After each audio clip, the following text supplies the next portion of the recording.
राधा माधव कुंज बिहारी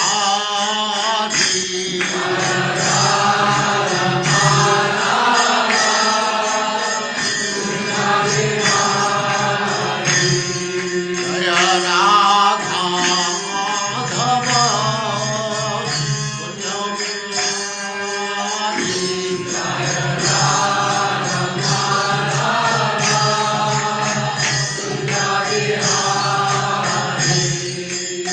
गोपीजन वल्लभ गिरिवरधारी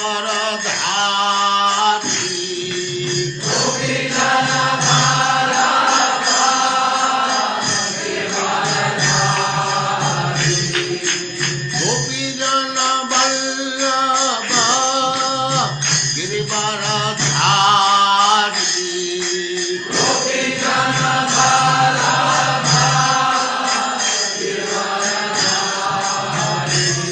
जय राधा माधव कुंज बिहारी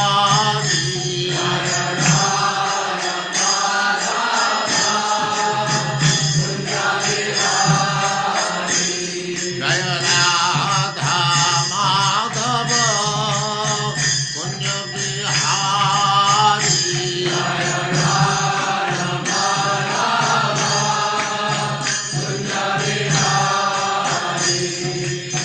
गोपीजन वल्लभ गिरिवरधारी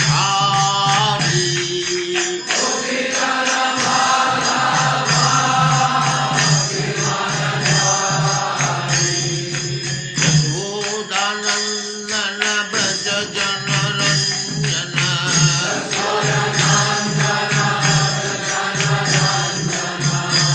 यशोदानंदन व्रज जनरंजन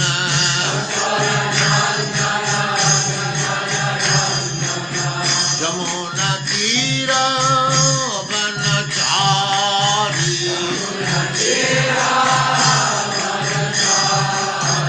यमुना तीर वनचारी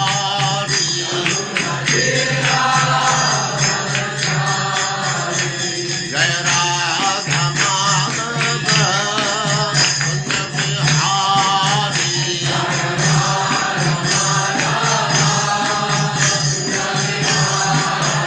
जय राधा माधव कुंज बिहारी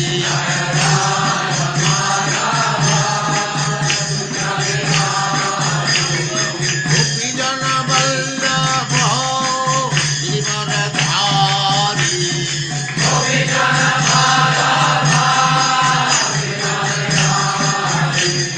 गोपीजन वल्लभ गिरिवरधारी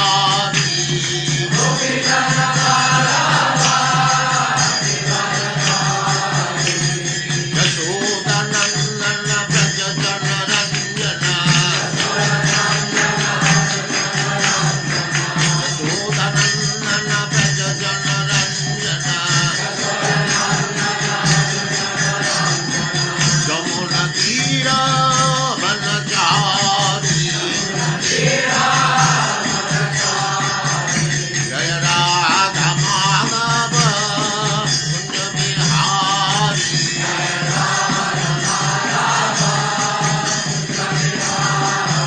जय राधा माधव कुंज बिहारी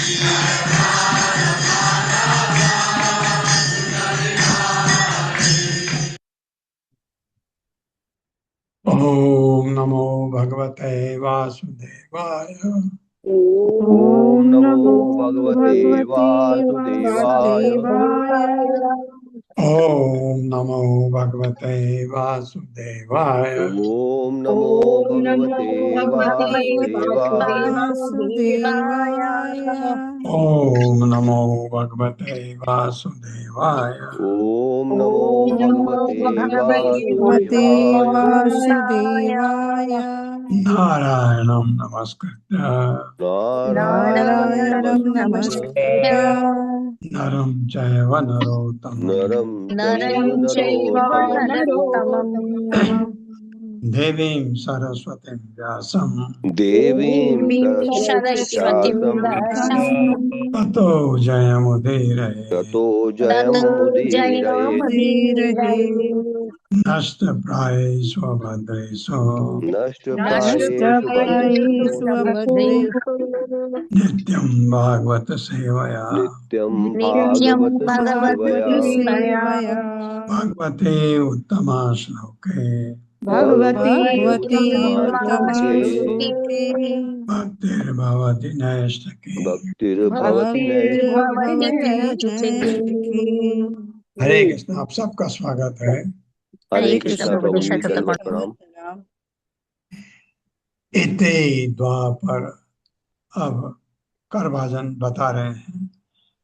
ये भगवान के अवतारों का वर्णन कर रहे हैं। करभाजन निमि, महाराज निमि ने पूछा उनको, इति द्वापर, उरु अगर पढ़ेंगे तो ई आ जाएगा।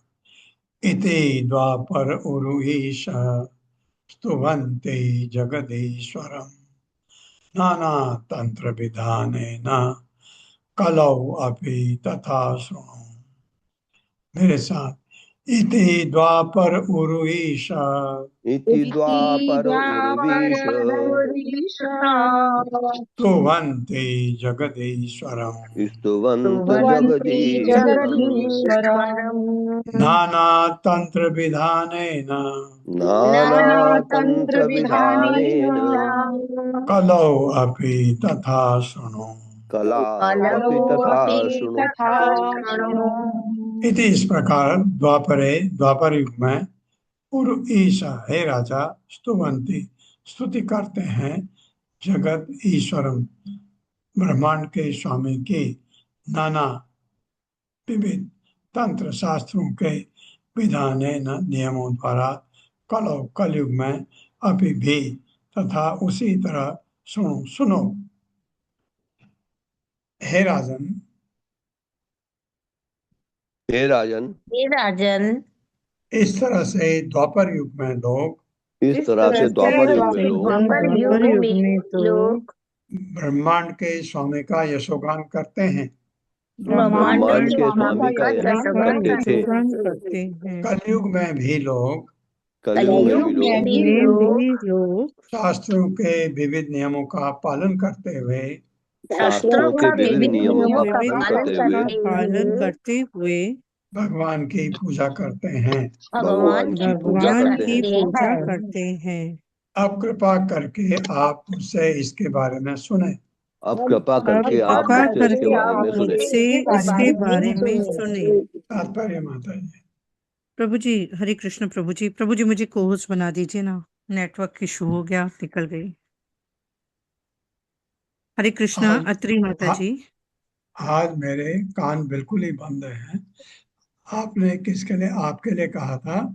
प्रभु जी, हाँ, मेरा नेटवर्क इशू है तो कोहोस्टिंग निकल गई। हाँ ठीक है माता जी, हो गया। धन्यवाद प्रभु जी।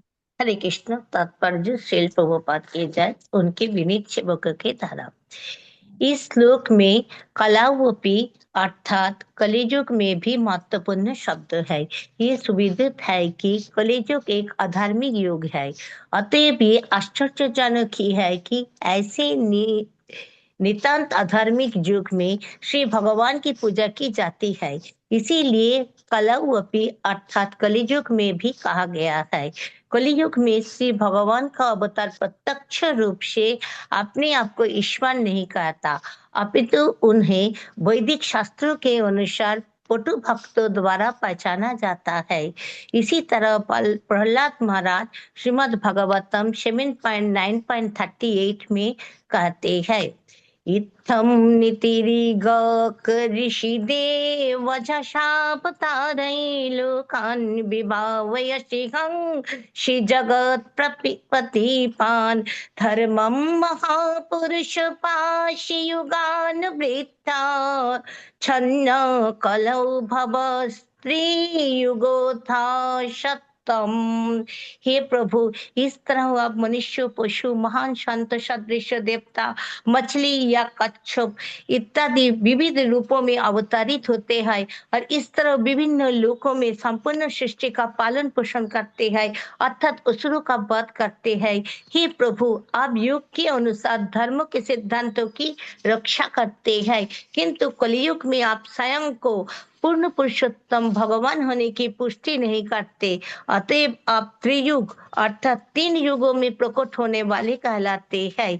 इस तरह ये समझा जाता है कि कलयुग में सामान्य लोगों के लिए श्री भगवान के अवतार को पहचान पाना कठिन है, क्योंकि इस युग में श्री भगवान का प्रकट तो कुछ कुछ प्रच्छन्न रहता है। श्री भक्ति सिद्धांत सरस्वती ठाकुर के अनुसार नाना तंत्र विधान शब्दों कलयुग में पंचरात्र या सतत पंचरात्र वैष्णव शास्त्रों की महत्ता को बताने वाले हैं। श्रीमद् भागवतम में कहा गया है, स्त्री शूद्र द्विज बंधु नाम त्रयी न श्रुति गोचरा।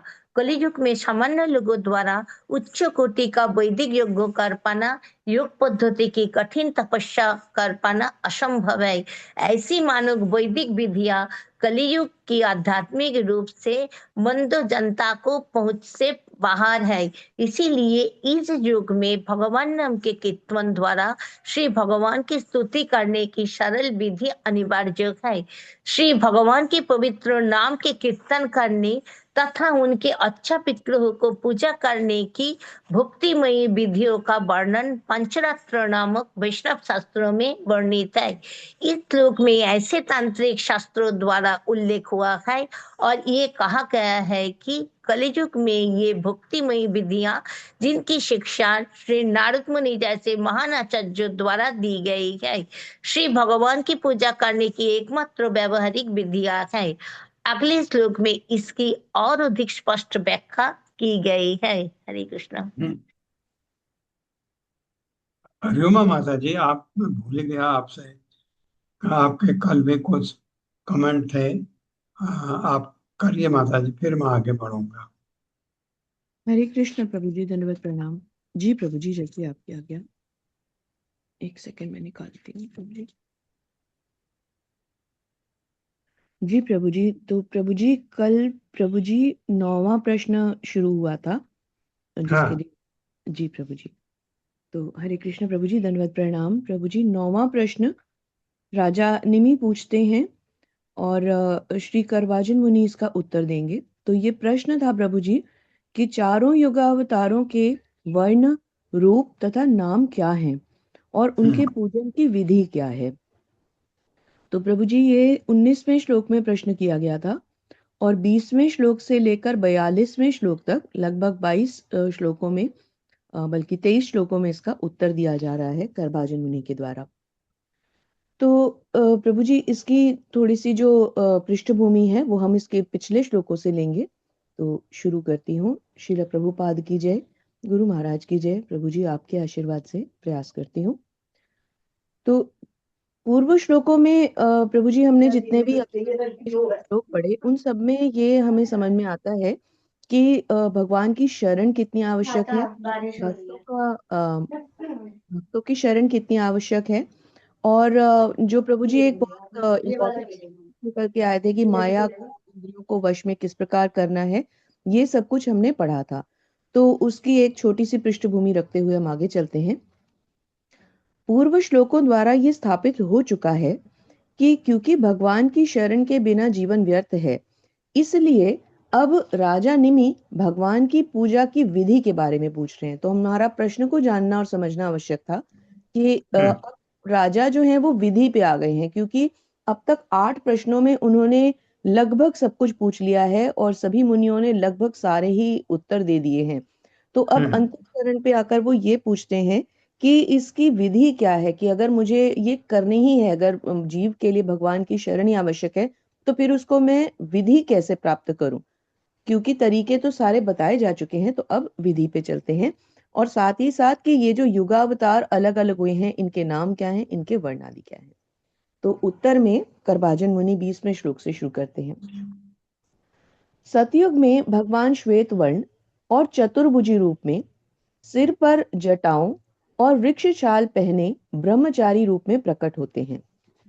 सतयुग के लोग तपस्या द्वारा स्थिर चित्त होकर उनकी पूजा करते हैं। भगवान की महिमा अनेकों नामों से की जाती है। स्वरूप सिद्ध व्यक्ति उन्हें परमात्मा के रूप में मानते हैं। वर्णाश्रम की धार्मिकता में स्थित लोग उन्हें हंस रूप में मानते हैं। जी, धर्म पद से नीचे गिरे हुए लोग उन्हें धर्म के रूप में मानते हैं। असंयमित मन वाले लोग उन्हें योगेश्वर के रूप में मानते हैं।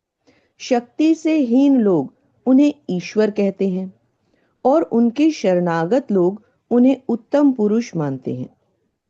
और भौतिक प्राकट्य को नश्वर मानने वाले उन्हें अव्यक्त रूप में मानते हैं। तो यहाँ प्रभु जी थोड़ा सा निर्विशेषवादियों की तरफ भी इशारा किया गया है।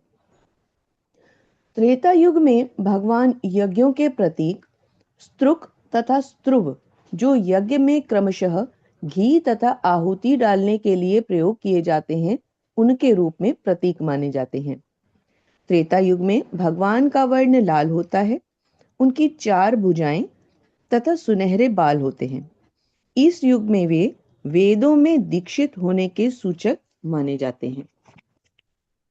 त्रेता युग के लोग यज्ञों तथा अनुष्ठानों द्वारा भगवान की पूजा करते हैं, क्योंकि ये लोग सतयुग के लोगों की तरह पूर्णतया पूर्ण नहीं होते। इसलिए ये लोग वैदिक आदेशों द्वारा भगवान की पूजा करते हैं। इस युग में भगवान को यज्ञ, कृष्णिगर्भ, सर्वदेव, उरुक्रम, वृषकापि, जयंत तथा उरुगाय आदि नामों से जाना जाता है। द्वापर युग में भगवान श्याम वर्ण में पीतांबर धारण किए, दिव्य शरीर में श्रीवत्स तथा कौस्तुभ धारण किए प्रकट होते हैं। उनका दिव्य शरीर नीले फूल तथा उनके आयुध सुदर्शन चक्र की तरह प्रदर्शित होते हैं। त्रेता युग के लोग धार्मिक तथा यज्ञ परायण होने के कारण ज्ञानी कहे जा सकते हैं।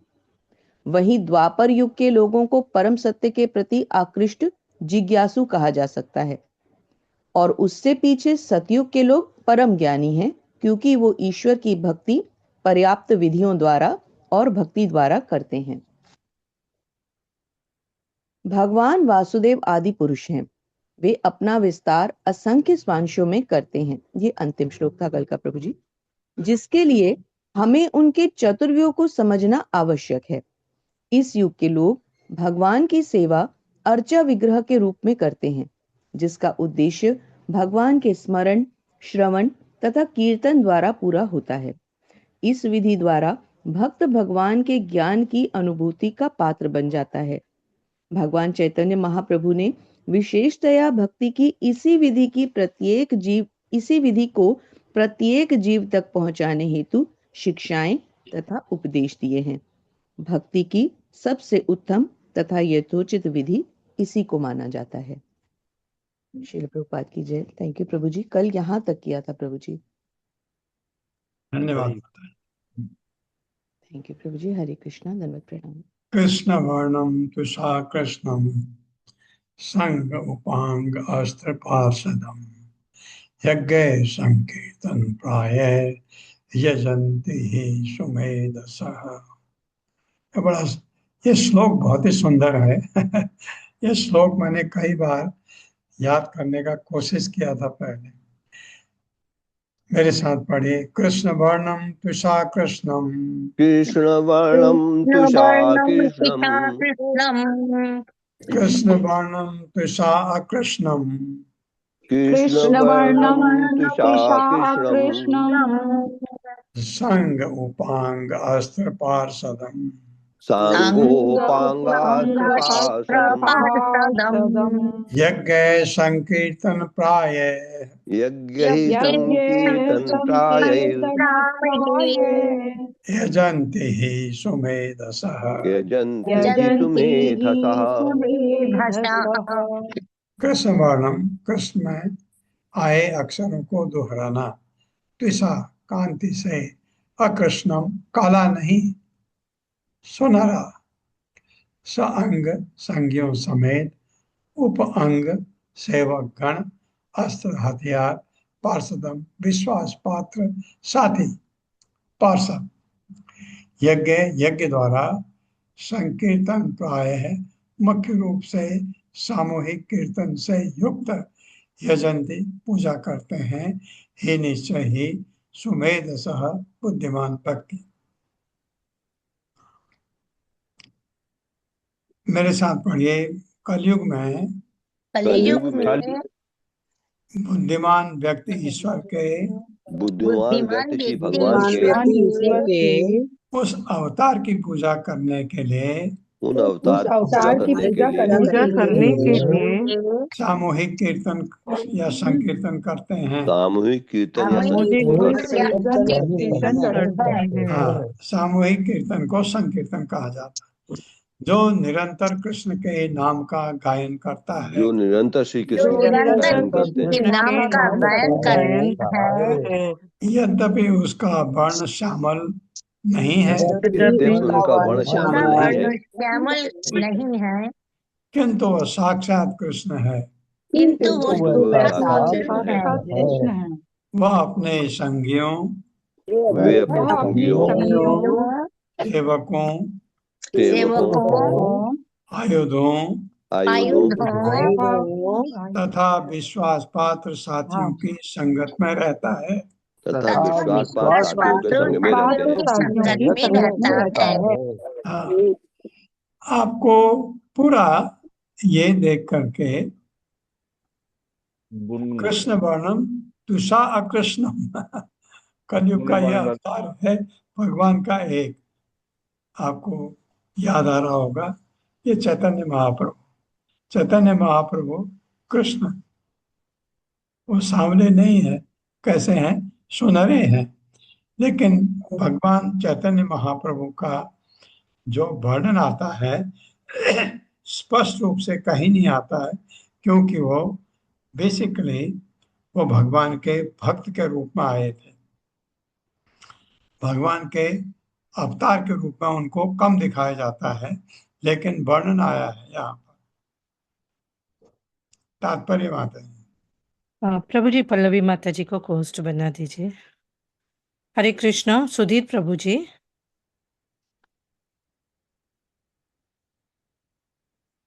हरे कृष्णा। सुधीर प्रभु जी अनम्यूट करें। हरे कृष्णा। दंडवत प्रणाम सभी को। श्रील प्रभुपाद जी की जय हो। तात्पर्य श्रील प्रभुपाद जी के भक्तों द्वारा यही श्लोक चैतन्य चरितामृत यानी आदि लीला 3.52 में कृष्ण दास कविराज द्वारा उद्धृत किया गया है। श्रील प्रभुपाद ने इस श्लोक की टीका इस प्रकार से की है। यह पाठ श्रीमद् भागवतम 11.5.32 में आया है। श्री जीव गोस्वामी ने भागवत पर की गई अपनी टीका क्रम संदर्भ में इस श्लोक की व्याख्या की है, जिसमें उन्होंने कहा है कि भगवान कृष्ण सुनहरे रंग में भी प्रकट होते हैं। ये सुनहरे भगवान कृष्ण भगवान चैतन्य है, जिनकी पूजा इस युग में बुद्धिमान लोग करते हैं। इसकी पुष्टि श्रीमद् भागवतम में गर्ग मुनि द्वारा की गई है, जिन्होंने कहा था कि यद्यपि बालक कृष्ण श्यामल है, किंतु वह अन्य रंगों में यानी लाल, श्वेत तथा पीले रंग में भी प्रकट होता है। उन्होंने अपने श्वेत तथा लाल वर्णों का प्रदर्शन क्रमशः सतयुग तथा त्रेता में किया, किंतु उन्हें पीले सुनहरे रंग का प्रदर्शन तब तक नहीं किया जब तक वह भगवान चैतन्य के रूप में प्रकट नहीं हुए, जो गौर हरि के नाम से विख्यात हैं। श्री जीव गोस्वामी बतलाते हैं कि कृष्ण वर्णम का अर्थ है श्री कृष्ण चैतन्य। तो कृष्ण वर्णम तथा कृष्ण चैतन्य समतुल्य हैं।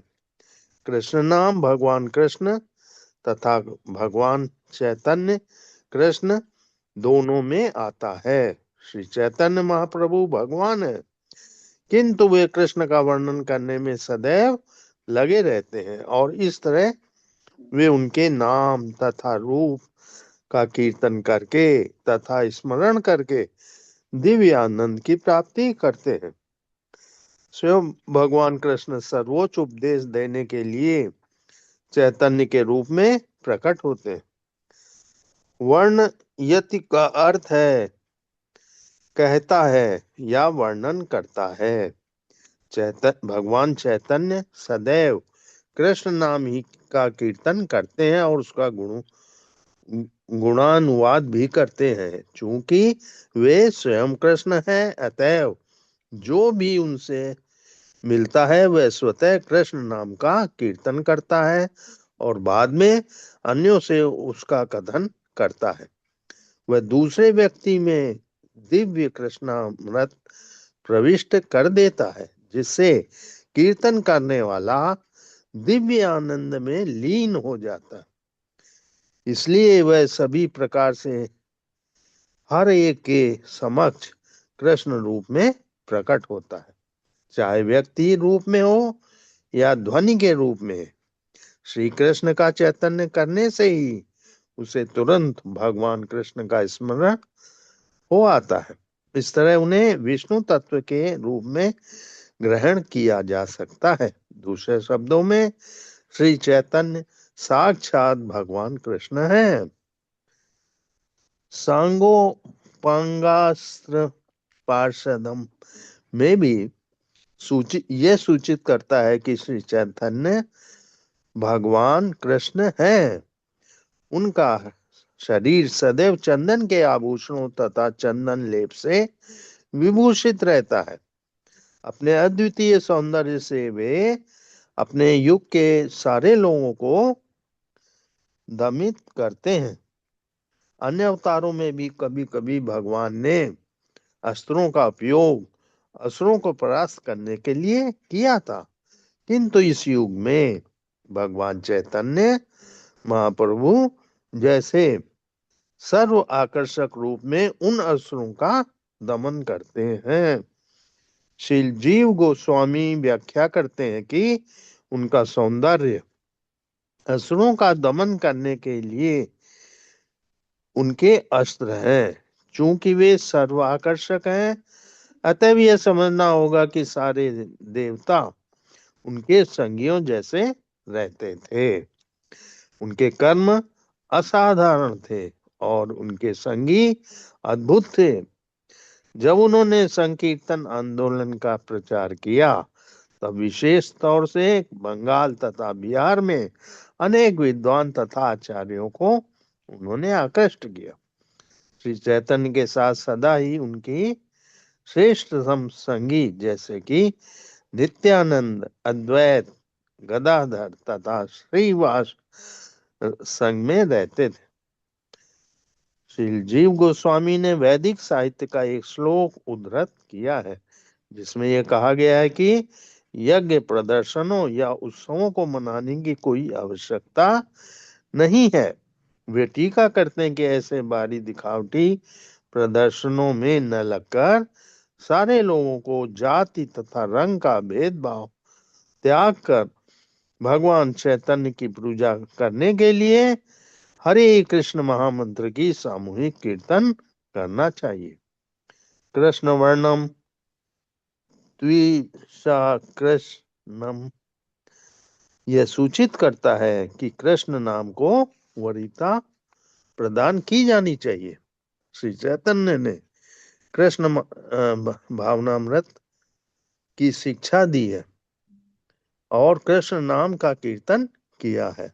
इसलिए श्री चैतन्य की पूजा करने के लिए सभी लोगों को मिलकर महामंत्र का हरे कृष्ण कृष्ण कृष्ण हरे हरे हरे राम राम राम हरे हरे का कीर्तन करते रहना चाहिए।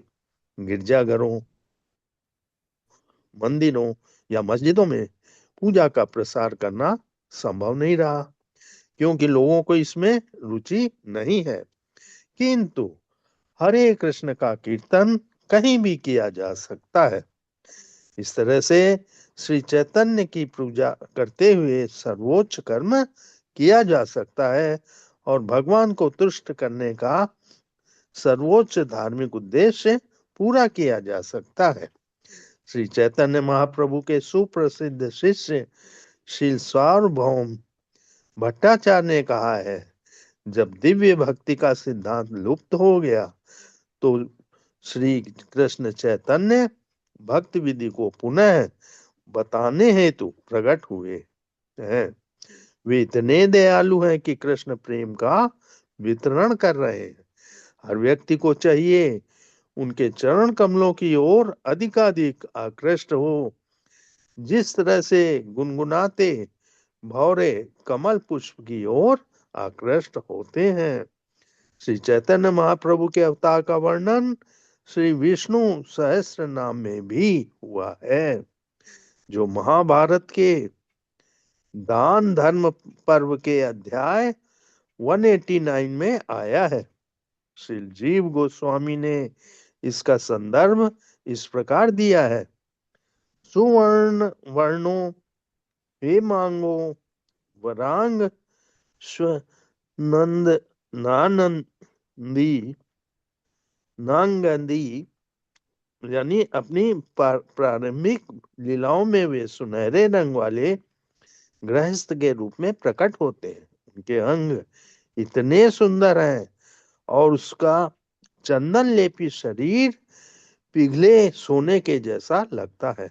उन्होंने यह भी उद्धृत किया है कि संन्यास कृत क्षम शांतो निष्ठा शांति परायण, यानी बाद की लीलाओं में वे संन्यास धारण करते हैं और समभाव तथा शांत रहते हैं।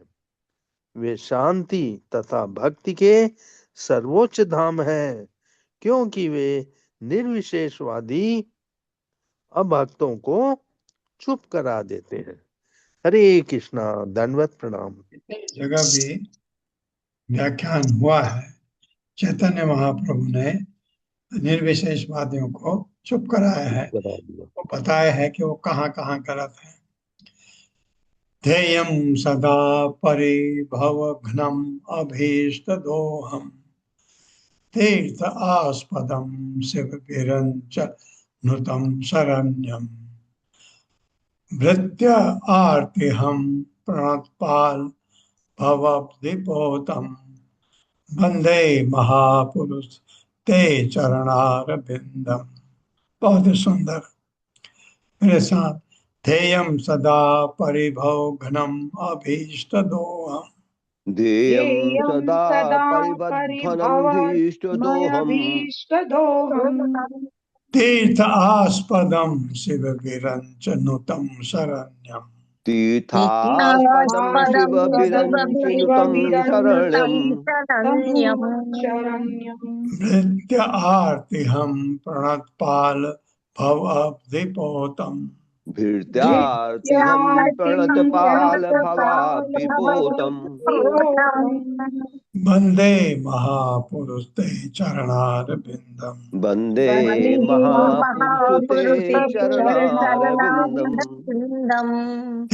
ध्यान किए जाने के योग्य सदा सदैव परिभाव भौतिक जगत के अपमान क्रम नष्ट करने वाला अभीष्ट आत्मा की असली इच्छा दोहम ठीक से पुरस्कार करने वाले तीर्थ सारे पवित्र स्थान तथा संत महापुरुषों का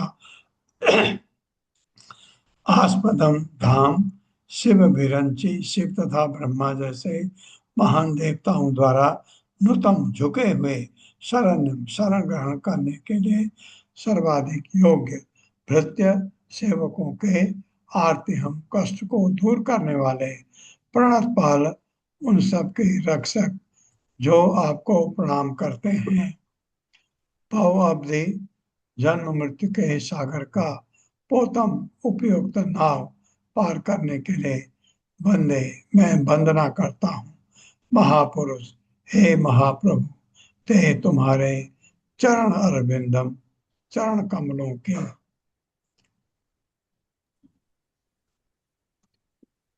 मेरे साथ। हे प्रभु, हे प्रभु, हे प्रभु, आप महापुरुष हैं आप आप महापुरुष हैं महापुरुष हैं और मैं आपके उन चरण कमलों की पूजा करता हूँ और मैं और आपके मैं चरण कमलों की आपके पूजा चरण करता हूँ कमलों की पूजा करता हूँ, जो शाश्वत ध्यान के एकमात्र लक्ष्य हैं। जो जो शाश्वत शाश्वत ध्यान के एकमात्र एकमात्र लक्ष्य लक्ष्य हैं। है। वे चरण भौतिक जीवन की चिंताओं को नष्ट करते हैं वे चरण वे भौतिक जीवन चरण की चिंताओं को भौतिक नष्ट चिंताओं करते को हैं नष्ट करते हैं और आत्मा की सर्वोच्च इच्छा और और और आत्मा की आत्मा की सर्वोच्च इच्छा सर्वोच्च इच्छा यानी शुद्ध भगवत प्रेम की प्राप्ति प्रदान करते हैं। शुद्ध भगवत यानी प्रेम की शुद्ध प्राप्ति प्रदान करते हैं। हे प्रभु, हे हे प्रभु, प्रभु, आपके चरण कमल आपके चरण आपके कमल चरण कमल समस्त तीर्थ स्थानों के समस्त समस्त स्थानों के स्थानों स्थानों के के तथा भक्ति परंपरा के तथा भक्त परंपरा के परंपरा के समस्त संत महापुरुषों के आश्रय हैं। समस्त संत संत महापुरुषों के महापुरुषों आश्रय के आश्रय हैं। और शिव तथा ब्रह्मा जैसे शक्तिशाली देवताओं द्वारा और शिव तथा सम्मानित ब्रह्मा जैसे शक्तिशाली देवताओं द्वारा सम्मानित होते हैं। सम्मानित होते हैं।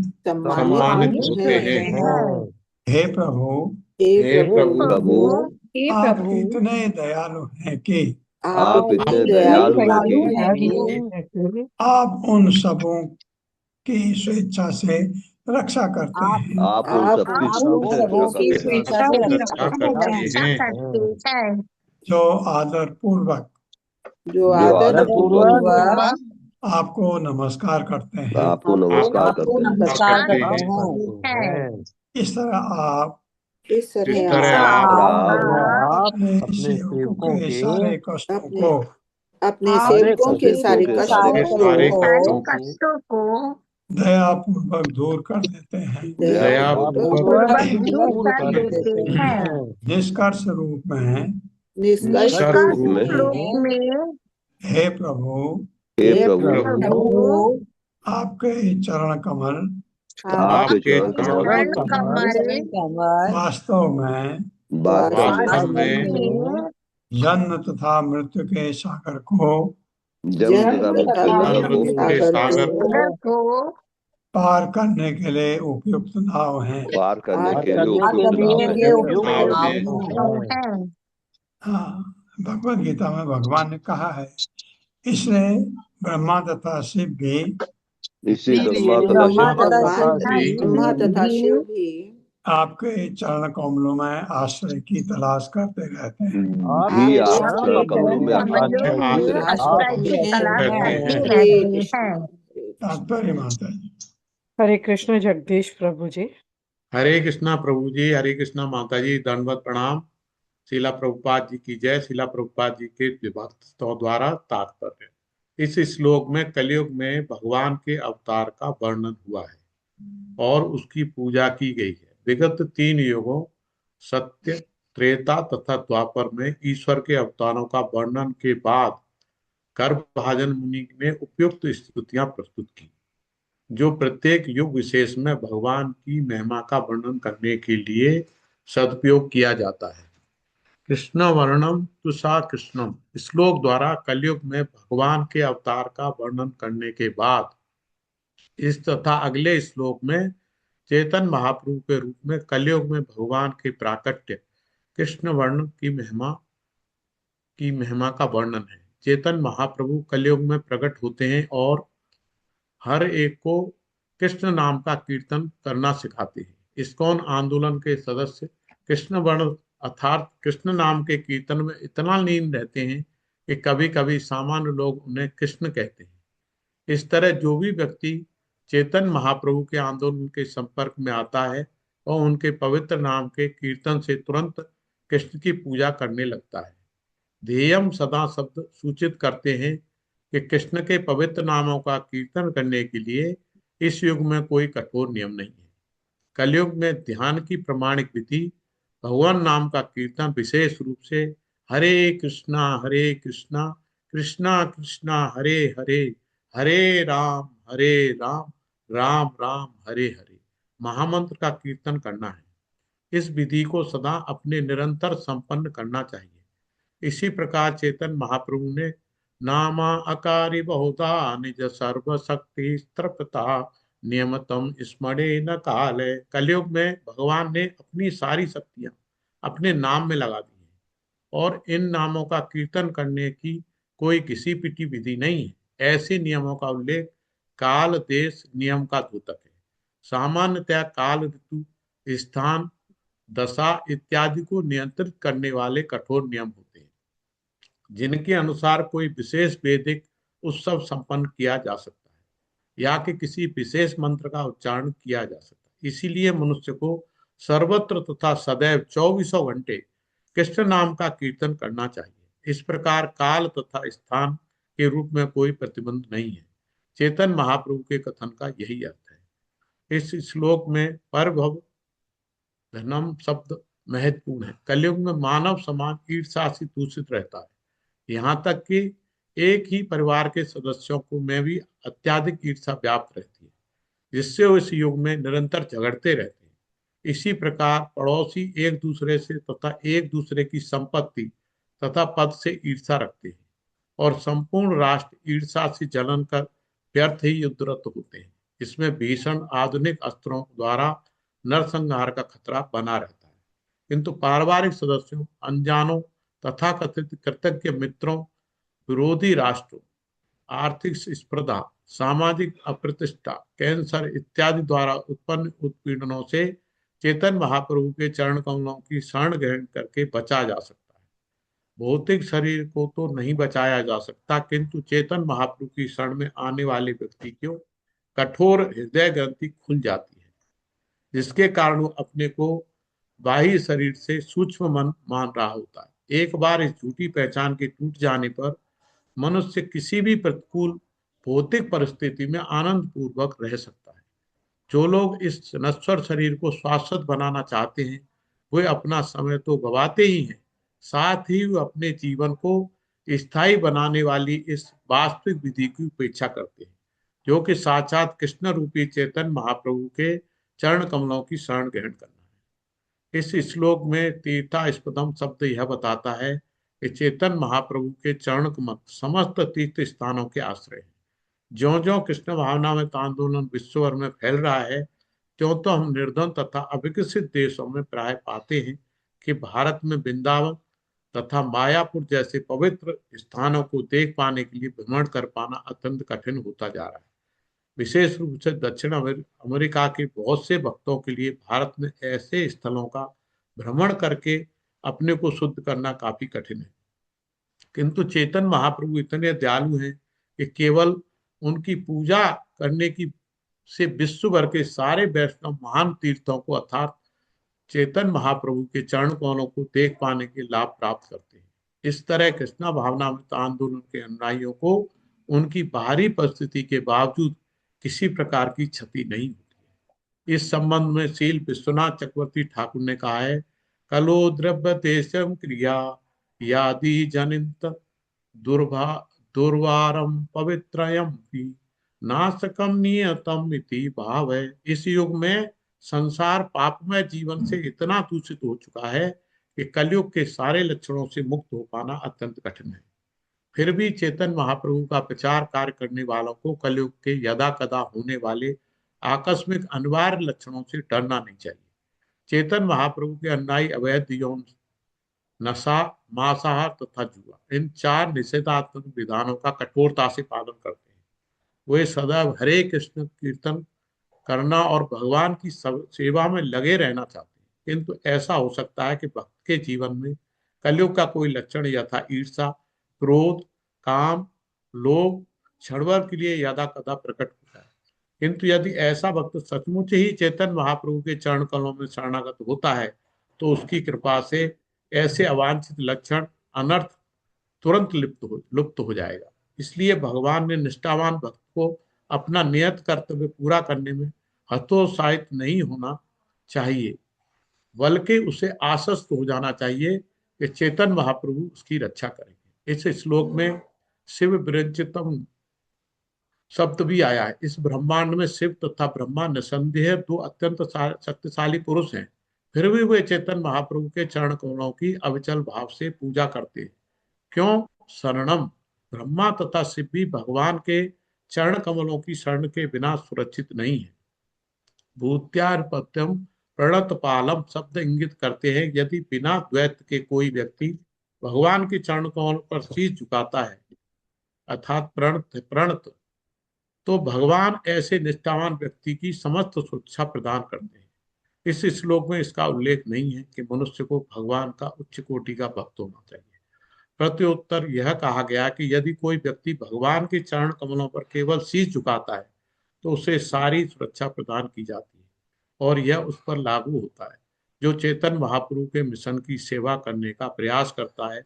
यहाँ तक कि नवदीक्षित को भी भगवत कृपा से समस्त संरक्षण प्राप्त हो जाएगा।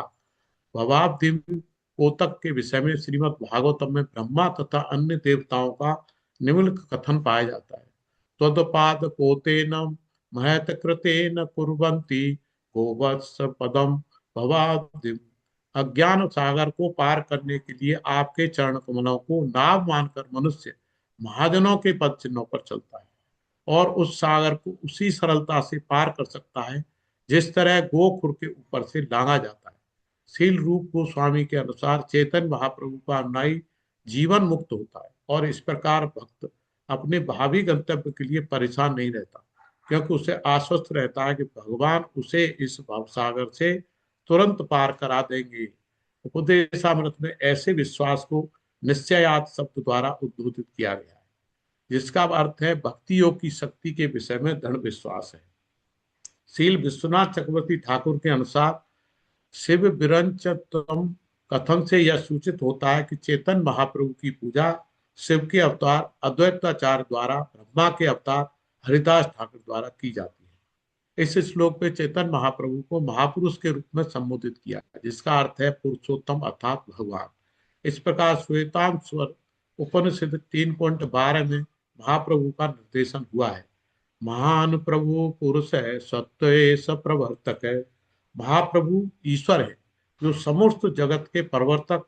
उसी प्रकार प्रभु जी स्क्रॉल कर दीजिए थोड़ा सा। इस श्लोक में भी गौर कृष्ण को महापुरुष कहकर संबोधित किया गया और इस श्लोक का पूर्ण मंतव्य भगवान के चरण कमलों पर नमस्कार अर्पित करना है। ऐसे चरण कमल ध्यान के वास्तविक नित्य लक्ष्य है, क्योंकि वे वास्तविक जीवन के बंधन को काट देते हैं और भक्तों की इच्छाएं पूरी करते हैं। यद्यपि बद्ध जीव माया के अधीन होकर कठिन श्रम करते हुए जीवन में कई क्षणिक लक्ष्यों का अनुसरण करते हैं, किंतु इस तरह वे वास्तविक आनंद या ज्ञान प्राप्त नहीं कर सकते। ऐसा नित्य आनंद तथा ज्ञान ही वास्तव में संपत्ति है। मनुष्य को चाहिए कि चेतन महाप्रभु को सामान्य व्यक्ति न समझकर उनके चरण कमलों की उपेक्षा करके भगवान की माया द्वारा प्रदत्त व्यर्थ ही नश्वर शरण ग्रहण न करे। वे योगी जो भगवान के चरण कमलों के अतिरिक्त अपने ध्येय अन्य कोई लक्ष्य बनाते हैं, अपने ही नित्य जीवन के मार्ग में रोड़े खड़े करते रहते हैं। जब ध्यान तथा ध्येय ये सभी भगवान के नित्य पद को प्राप्त होते हैं तो समझ लीजिए असली शरण प्राप्त हो चुकी है। सामान्यतः बद्ध जीव भोग त्याग में लगे रहते हैं। कभी वे भौतिक प्रतिष्ठा तथा इंद्रिय तृप्ति के पीछे उन्मत्त होकर दौड़ते हैं, तो कभी वे हताश होकर उन वस्तुओं का परित्याग कर देना चाहते हैं। किंतु भगवान के चरण कमल इंद्रिय तृप्ति तथा परित्याग के फेरबदल के इस चक्कर से परे है और जीव के लिए वे शांति तथा सुख के चरम धाम है। शील भक्ति सिद्धांत सरस्वती ठाकुर ने इस श्लोक में निम्नलिखित अतिरिक्त टिप्पणी दी है। ध्येयम लक्ष्य, जिसका संकेत गायत्री मंत्र के धीमे ही शब्द द्वारा हुआ है। तीर्थास्पदम, श्री गौर क्षेत्र तथा ब्रजमंडल इत्यादि तीर्थस्थलों का मूल आश्रय अथवा श्रवण परंपरा के ब्रह्म संप्रदाय के महान भक्तों भगवान के चरण कमलों का मूल आश्रय। यह श्रवण परंपरा श्रीमद आनंद तीर्थ मध्वाचार्य से प्रारंभ होती है और इस रूपानिक महाभागवतों अर्थात रूप गोस्वामी तथा चेतन महाप्रभु के महान अनुयायियों द्वारा आगे बढ़ती है। शिव ब्रह्म उत्तम, वह उनकी पूजा शिव के अवतार श्रीमद आद्वैताचार्य प्रभु तथा ब्रंच के अवतार श्रीमान आचार्य हरिदास प्रभु के द्वारा की जाती है। वृत्तायतम, जिसने अपनी ऐत की कृपा से ही अपने दास ब्राह्मण वासुदेव के कष्ट को दूर किया, जिसे चेतन लीला में कोढ़ हो गया था। भवादिपूतम, संसार सागर को पार करने का साधन अथवा उन लोगों के आश्रय जो अपने को इस भौतिक संसार से मुक्त करते हैं, जो यह संसार मोक्ष या भौतिक भोग के लालसा के रूप में जीव को पीड़ित करता है, ऐसे व्यक्तियों में से जिन्होंने भगवान के चरण कमल रूपी इस नाव का लाभ उठाया है, सर्वभौम भट्टाचार्य तथा प्रताप रुद्र महाराज है, जिन्हें क्रमशः मुक्ति काम तथा भुक्ति काम से बचाया गया था। हरे कृष्णा प्रभु जी, धन्यवाद, दंडवत प्रणाम। हरे कृष्णा। बहुत अच्छा वर्णन आया है सार्वभौम भट्टाचार्य के बारे में, जो चैतन्य महाप्रभु के महान भक्तों में से एक राजा प्रताप रुद्र, उनका भी जिक्र आया। और उससे ये भी आया है कि ब्रह्मा के अवतार जो हरिदास ठाकुर और ब्रह्मा के अवतार और एक क्या, प्रहलाद, शिव जी के जो अवतार हैं अद्वैताचार्य। अद्वैताचार्य शिव जी के अवतार का अद्वैताचार्य विष्णु अवतार भी कहे जाते हैं। दोनों अवतारों में नाम आता है अद्वैताचार्य का। बहुत ही सुंदर वर्णन है। इसको समझने में कतई किसी को दिक्कत नहीं है, क्योंकि ये हमारा भक्ति मार्ग पर आया है। हरिनाम संकीर्तन जो चैतन्य महाप्रभु ने शुरू किया था, उसके ऊपर वर्णन है। कलयुग में ये सबसे सरल विधि है, कि कलयुग में बुद्धि कम होती है हमारी, और बहुत सारी परेशानियां हैं समझने के लिए, और संकीर्तना यज्ञ बहुत अच्छा। त्यक्त्वा सु दुस्तज सुर ईप्सित राज लक्ष्मी धर्मिष्ठ आर्य वचसा यद अगाधरण्यम माया मृगम दयितया ईप्सितम अन्मधावत् वंदे महापुरुष ते चरणारविंदम। करभाजन मुनि कितना सुंदर भगवान को स्तुति कर रहे हैं। त्यक्त्वा सु दुस्तज सुर ईप्सित राज लक्ष्मी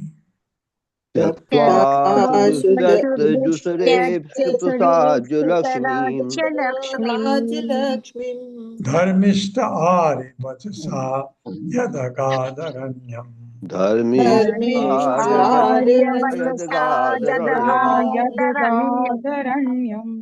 माया मृगम दयितया ईप्सितम अन्वधावत्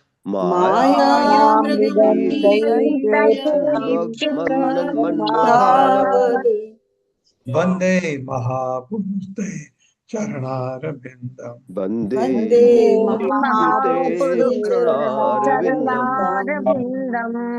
त्यक्त्वा, त्याग कर, सुदुस्तज, त्याग पाना अत्यंत कठिन, सुर ईप्सित, देवताओं द्वारा वांछित, राज्य लक्ष्मी, लक्ष्मी तथा उसका ऐश्वर्य, धर्मिष्ठ, अत्यंत धार्मिक, आर्य वचसा, ब्राह्मण के वचनों के अनुसार, यत जो अगाध गया, अरण्यम, संन्यास लेकर जंगल में, माया मृगम, बद्ध जीव जो सदैव भ्रामक भोग की तलाश करता है, दयितया कृपा बस, ईप्सितम, वांछित वस्तु, अन्वधावत, पीछे पीछे दौड़ते, वंदे, नमस्कार करता हूँ, महापुरुष, हे महाप्रभु, ते तुम्हारे चरण अरविंदम, चरण कमलों को।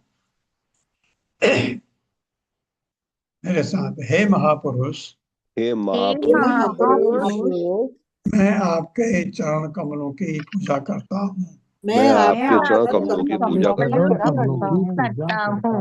आपने लक्ष्मी देवी आपने लक्ष्मी लक्ष्मी देवी तथा उनके सारे ऐश्वर्य का परित्याग कर दिया, तथा उनके सारे सारे सारी ऐश्वर्य ऐश्वर्यों का परित्याग कर दिया, जिसे त्याग पाना अति कठिन है, जिसे त्याग पाना अति कठिन है, अति कठिन है, और जिसकी कामना बड़े बड़े देवता तक करते हैं। और जिसकी कामना बड़े बड़े देवता तक करते हैं। देवता तक करते हैं। इस तरह धर्म पद के अत्यंत श्रद्धालु अनुयायी होकर इस तरह धर्म पद के श्रद्धालु अनुयायी होकर आप ब्राह्मण के शाप को मानकर आप ब्राह्मण के शाप को मानकर जंगल के लिए चल पड़े। जंगल के लिए चल पड़े। चल पड़े। आपने मात्र अपनी दयालुता बस आपने मात्र दयालुतावश पतित बद्ध जीवों का पीछा किया, पतित बद्ध जीवों का पीछा किया, जो सदैव माया के मिथ्या रोग के पीछे दौड़ते हैं, जो सदैव माया के माया के पीछे दौड़ते हैं और उसी के साथ अपने वांछित वस्तु और उसी के साथ अपनी वांछित वस्तु भगवान श्याम सुंदर की खोज में लगे भी रहते हैं। भगवान श्याम सुंदर की खोज में लगे भी रहते हैं। बड़े बड़े देवता करते हैं, ऐश्वर्य का परित्याग कर दिया है। इसके बारे में शायद तात्पर्य में आएगा। तात्पर्य माता जी। हरे कृष्ण पल्लवी माता जी। हरे कृष्ण माता जी। हरे कृष्ण प्रभु जी। तात्पर्य श्री प्रभुपाद जी के विनीत सेवकों द्वारा श्री प्रभुपाद जी की जय। वैष्णव आचार्यों के अनुसार श्रीमद् भागवतम के इस महत्वपूर्ण श्लोक में श्री चैतन्य महाप्रभु, भगवान श्री कृष्ण तथा श्री रामचंद्र जी का भी वर्णन हुआ है। ये श्लोक श्री करभाजन मुनि द्वारा युगावतारों अर्थात श्री भगवान के विविध अवतारों की व्याख्या के अंतर्गत आया है, जो प्रत्येक युग के बद्ध जीवों को भवबंधन से छुड़वाते हैं। वंदे महापुरुषते चरणार विंदम से अंत होने वाली स्तुति कलयुग में भगवान श्री कृष्ण के अवतार रूप श्री चैतन्य महाप्रभु की प्रशंसा है। श्री चैतन्य महाप्रभु नवद्वीप में एक गृहस्थ के रूप में 24 वर्षों तक रहे और विद्वानों तथा सामान्य जनों के बीच उन्होंने काफी लोकप्रियता अर्जित की। उनके संकीर्तन आंदोलन को स्थानीय सरकार का पूर्ण समर्थन प्राप्त था, यद्यपि यह इस्लामी सरकार थी। श्री चैतन्य महाप्रभु को लक्ष्मी से विवाह करने का सौभाग्य प्राप्त था। इस भौतिक जगत की कोई भी सामान्य स्त्री, चाहे वह कितनी भी सजी धजी क्यों न हो, लक्ष्मी देवी की बराबरी नहीं कर सकती। ब्रह्मांड का हर व्यक्ति, यहाँ तक कि ब्रह्मा जी भी लक्ष्मी देवी की खोज में रहते हैं, इसीलिए यहाँ सुरेप्सित शब्द आया है। किंतु श्री चैतन्य महाप्रभु ब्राह्मण रूप में भगवान श्री कृष्ण है, अतः वे निश्चय ही धर्मिष्ठ अर्थात सर्वाधिक धार्मिक है। वस्तुतः पूर्ण पुरुषोत्तम भगवान तो सदैव धर्मिष्ठ होते हैं, चाहे वे ग्वाल बाल के रूप में प्रकट हो अथवा महान राजा या ब्राह्मण के रूप में, क्योंकि स्वयं श्री भगवान समस्त धर्मों के मूल स्रोत तथा मूर्तिमान रूप है। किंतु श्री चैतन्य महाप्रभु की लीलाओं में बहुत ही कम राजनीतिक या आर्थिक कार्यकलाप है। श्री चैतन्य महाप्रभु एक महान दार्शनिक ब्राह्मण के रूप में प्रकट हुए थे, अतः वे निश्चित रूप से धर्मिष्ठ है। श्री चैतन्य चरितामृत आदि लीला अध्याय 17 में यह वर्णन आया है कि एक ब्राह्मण जो अत्यंत कटु स्वभाव का तथा अन्यों को शाप देने वाला था, उस कक्ष में नहीं घुस सका जिसमें श्री चैतन्य महाप्रभु कीर्तन कर रहे थे, क्योंकि दरवाजा बंद था। इससे अत्यंत क्षुब्ध होकर उसने अगले दिन अपना जनेऊ तोड़ते हुए श्री चैतन्य महाप्रभु को शाप देते हुए गंगा तट पर यह कहा, मैं अब तुम्हें शाप दे रहा हूँ, क्योंकि तुम्हारे आचरण से मुझे बहुत पीड़ा पहुंची है। तुम समस्त भौतिक सुख से वंचित हो जाओगे। किंतु इससे श्री चैतन्य महाप्रभु को अपने मन में बहुत खुशी हुई, क्योंकि उनका उद्देश्य था वैराग्य विद्या निज भक्ति योग, अर्थात भौतिक इंद्रिय तृप्ति की माया का परित्याग करना और 24 घंटों दृढ़ता से प्रतिदिन श्री भगवान की भक्ति में सेवा में रत रहना। इसलिए श्री चैतन्य महाप्रभु ने इस शाप को वरदान माना और इसके तुरंत बाद संन्यास ग्रहण किया। इस तरह श्लोक में कहा गया है कि आर्यवचसा अर्थात ब्राह्मण के शब्दों से श्री चैतन्य महाप्रभु ने संन्यास ग्रहण किया, यद अगाध अरण्यम, और विभिन्न जंगलों से होकर वृंदावन तथा उसके बाद दक्षिण भारत की यात्रा की। वे विशेष रूप से ब्राह्मण जाति की प्रतिष्ठा बनाए रखना चाहते थे, इसलिए उन्होंने ब्राह्मण के शाप को अक्षत रखने का निश्चय किया। श्री विश्वनाथ चक्रवर्ती ठाकुर ने माया मृगम शब्द की व्याख्या इस प्रकार की है। माया का अर्थ है अपनी तथाकथित पत्नी, संतान, बैंक खाता, जो मनुष्य को देहात्म बुद्धि से जकड़े रखते हैं। मृगम शब्द मृग्यति अर्थात खोजने का सूचक है। इस प्रकार माया मृगम उस बद्ध जीव का सूचक है जो समाज, मैत्री तथा प्रेम के भौतिक देहात्म बोध में नवीनतम इंद्रिय तृप्ति की खोज के पीछे दीवाना रहता है। अन्वधावत बताता है कि श्री चैतन्य महाप्रभु निरंतर पतित जीवों की खोज में इधर उधर दौड़ते रहते थे। कभी कभी श्री चैतन्य महाप्रभु बद्ध जीवों को धार्मिक मैत्री या आनंद के बहाने गले लगाते थे, किंतु वास्तविकता तो यह थी कि वे बद्ध जीवों के शरीरों का स्पर्श उन्हें भव सागर से खींचकर भगवत प्रेम के उर्मिमय सिंधु में डालने के लिए करते थे। इस तरह श्री चैतन्य महाप्रभु सर्वाधिक दयालु तथा वदान्य भगवत अवतार थे, जिनकी दया जाति, पाति तथा रंग के सांसारिक भेदभाव की सीमाओं को लांघ चुकी थी। दयितता शब्द की व्याख्या इस प्रकार की जा सकती है। यह संस्कृत शब्द दया से निकला है और यह सूचित करता है कि महाप्रभु अत्यंत दयालु होने के कारण श्री भगवान की बहिरंगा माया से मोहित तथा विचलित पतित बद्ध जीवों को बचाने में लगे रहते थे। अत्यंत दयालु होने का गुण महापुरुष अथवा पूर्ण पुरुषोत्तम भगवान के चरित्र का अंश है। श्री जीव गोस्वामी के अनुसार इस श्लोक में भगवान श्री कृष्ण के आदि श्यामल रूप अवतार का भी वर्णन हुआ है। इस प्रकार सुरेप्सित राज्य लक्ष्मी शब्द श्री मथुरा संपत्तिम अर्थात मथुरा के ऐश्वर्य को सूचित करते हैं। वैदिक साहित्य में मथुरा को समस्त ऐश्वर्य का आगार कहा गया है, क्योंकि उस भूभाग को श्री भगवान के चरण कमल का स्पर्श प्राप्त हुआ है। किंतु कृष्ण ऐश्वर्यशाली मथुरा में जन्म लेकर भी वन ग्राम वृंदावन चले गए थे। आर्यवचसा शब्द इस संदर्भ में श्री कृष्ण के मूल माता पिता वसुदेव देवकी के आदेश का सूचक है। श्रीमद् भागवत में वसुदेव तथा देवकी दोनों ही कंस की धमकी के कारण भयभीत रहते थे, क्योंकि उसने श्री कृष्ण के बड़े भाइयों को पहले ही मार डाला था। इस तरह आर्यवचसा शब्द सूचित करता है कि उन्होंने बड़े ही प्यार से श्री कृष्ण से प्रार्थना की कि वे किसी तरह कंस से बचने का प्रबंध करें। इसलिए उनके आदेश का पालन करने के लिए उन्होंने अपने आप को वृंदावन में स्थानांतरित कर दिया। यद अगाध अरण्यम। इस संदर्भ में माया मृगम शब्द श्रीमती राधा रानी तथा श्री कृष्ण के मध्य विशेष उच्च संबंध का सूचक है। माया के द्वारा श्री कृष्ण की अंतरंगी शक्ति योग माया भी सूचित होती है। श्री कृष्ण की अंतरंगी शक्ति का आदि रूप श्रीमती राधा रानी है। श्रीमती राधा रानी के अचिंत्य प्रेम के कारण भगवान श्री कृष्ण सरलता से उनके वश में हो जाते हैं। इस प्रकार यहाँ पर मृगम अर्थात पशु, क्रीड़ा मृगम अर्थात पशु खिलौने का सूचक है। जिस तरह कोई सुंदर बालिका अनेक गुड़ियों या पशु खिलौनों से खेल सकती है, उसी तरह भगवान श्री कृष्ण सर्वाधिक सुंदरी तरुणी श्रीमती राधा रानी के हाथ के खिलौने बने रहते हैं। श्री जीव गोस्वामी के अनुसार श्रीमती राधा रानी ने श्री कृष्ण को अपने आप से बांधने के लिए अनेक प्रकार से पूजा की थी, क्योंकि वे श्री कृष्ण के बिना रह नहीं सकती। इस तरह श्रीमती राधा रानी के आराधना के कारण भगवान श्री कृष्ण कभी भी वृंदावन नहीं छोड़ सकते। वे वृंदावन में गायों की रक्षा करते हुए अपने मित्रों के साथ खेलते रहते हैं तथा श्रीमती राधा रानी और गोपियों के साथ अनेक प्रकार से प्रेम क्रीड़ाएं करते हुए इधर उधर दौड़ते रहते हैं। इस तरह अन्वधावत शब्द श्री कृष्ण द्वारा श्रीमती राधा रानी के प्रेम के वशीभूत होकर वृंदावन की दिव्य भूमि में दौड़ते हुए बाल क्रीड़ाएं करने का द्योतक है। श्री श्रीधर स्वामी ने व्याख्या की है कि किस तरह यह श्लोक श्री रामचंद्र के अवतार का भी वर्णन करता है। यद्यपि श्री भगवान पूर्ण स्वतंत्र है और हर वस्तु से विलग है, किंतु वे अपने शुद्ध भक्तों के प्रेम के वशीभूत हो जाते हैं।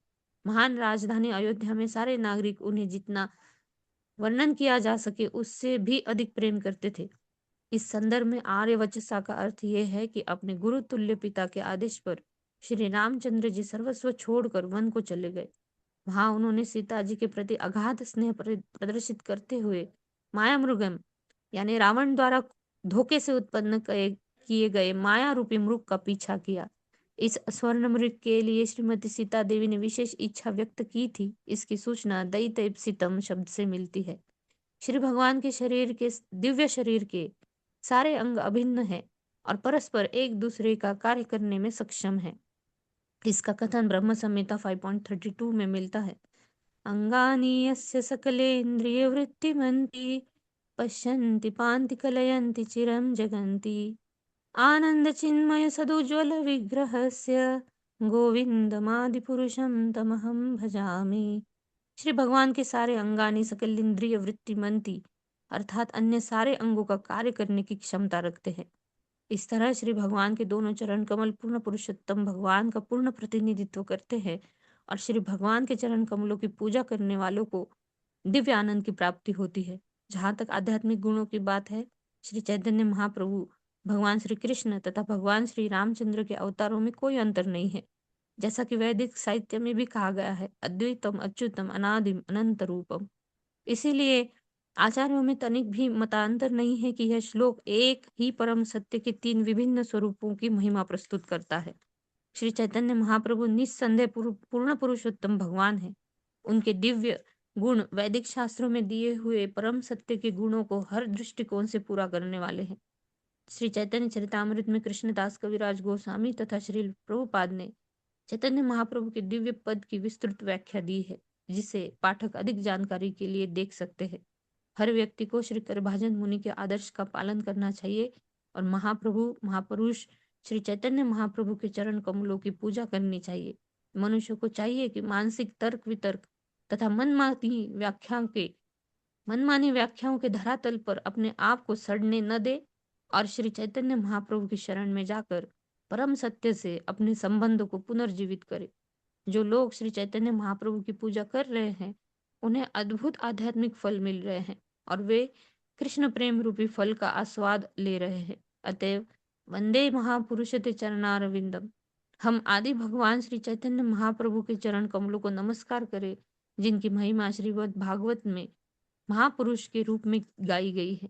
इस श्लोक की व्याख्या के अनुरूप श्री चैतन्य महाप्रभु के अनुयायी गण उनके षड्भुज रूप की भी पूजा करते हैं। इस रूप की 2 भुजाओं में सन्यासी श्री चैतन्य महाप्रभु का कमंडल तथा दंड रहते हैं। 2 भुजाओं में भगवान श्री कृष्ण की बांसुरी रहती है और 2 भुजाओं में भगवान श्री रामचंद्र जी के धनुष बाण रहते हैं। ये षड्भुज रूप ही श्रीमद् भागवतम के इस श्लोक का वास्तविक तात्पर्य है। हरे कृष्ण प्रभु। बहुत सुंदर। धन्यवाद माता जी, बहुत सुंदर, बहुत सुंदर।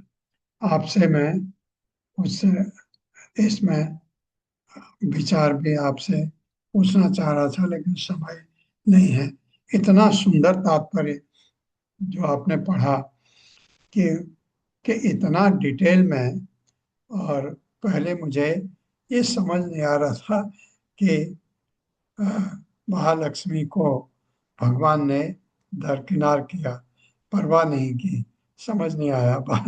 बाद में आ गया, क्योंकि चैतन्य महाप्रभु की शादी हुई थी, उनकी माँ ने करवाई थी, की थी शादी, क्योंकि लगता है कि ये गलत काम हुआ है। बहुत सारे भौतिक प्रश्न होते हैं हमारे भौतिक। अगर पत्नी को प्रेम नहीं देना है तो शादी क्यों करनी, ये एक प्रश्न उठता है। नहीं, ये मनुष्य जीवन का नहीं है, भगवान है वो। भगवान है तो लक्ष्मी को भगवान की सेवा करने का मौका मिला, थोड़ा ही सही मिला। ये बहुत ही सुंदर वर्णन आया है। लेकिन इसमें एक चीज आपको स्पष्ट दिखती है कि माँ का सम्मान हमेशा होना चाहिए। चैतन्य महाप्रभु को यही लगा कि उन्होंने जब संन्यास लिया, यह ध्यान में नहीं रखा कि मेरी माँ का क्या होगा, वो उनको दिमाग में हमेशा रहता था। इसलिए वो जब संन्यास लेकर के माँ की बात को माना, दूर मत जा, तो अगर पूरी जाता है मैं तेरी खबर ले सकती हूँ, अगर तू बहुत दूर चला गया मैं बहुत अकेली पड़ जाऊंगी। ये करके सची देवी का जय सत्यनंदन भगवान ने माँ का हमेशा सम्मान किया और माँ के घर जाके चुपके खा के भी आ जाते थे। ये इतना बहुत ही सुंदर वर्णन था। ओम अज्ञानतिमिरान्धस्य ज्ञानाञ्जन शलाकया चक्षुरुन्मिलितं तस्मै श्री गुरुवे नमः। नमो विष्णुपादाय कृष्णप्रेष्ठाय भूतले श्रीमते भक्तिवेदांत स्वामिनिति नामिने। नमस्ते सरस्वती देवे गौरवाणी प्रचारिणे निर्विशेष शून्यवादी पाश्चात्य। जय श्री कृष्ण चैतन्य प्रभु नित्यानंद श्री अद्वैत गदाधर शिवासादि गौर भक्तवृंद। हरे कृष्णा कृष्ण कृष्णा हरे हरे, हरे राम राम राम हरे हरे। हरे कृष्णा। पल्लवी माता जी। हरे कृष्णा प्रभु जी, आपकी तबीयत कैसी है प्रभु जी अभी? आज आज मेरे कान भी बंद हैं और आवाज तो मेरी अभी लौटने में लगेगा, हफ्ता लगेगा लगता है। आज मुझे सुनाई भी नहीं दे रहा। बोलिए माता जी। और प्रभु जी ये तो अभी टाइम नहीं है, लेकिन आज ही पढ़े हैं हम, तो ये 3 श्लोक प्रभु जी मैंने याद कर लिए हैं। और ये जैसे 10वें स्कंद में गोपी गीत महत्वपूर्ण है, ये 3 श्लोक 11वें स्कंद का हृदय है ये। इसको मैं गा सकती हूँ प्रभु जी, 1 मिनट भी नहीं लगेगा, क्योंकि आज हम पढ़े हैं इसको। ठीक है माता जी। हरे कृष्ण।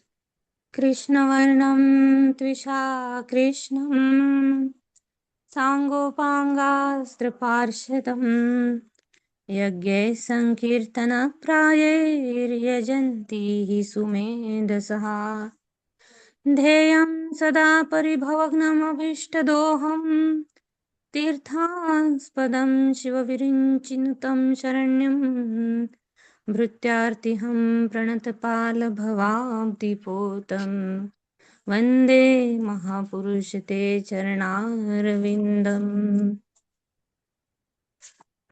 त्यक्त्वा सुदुस्त्यज सुरेप्सितराज्यलक्ष्मीं धर्मिष्ठार्यवचसा यदगाधरण्यं मायामृगं दयितयेप्सितमन्वधावद् वन्दे महापुरुष ते चरणारविन्दम्।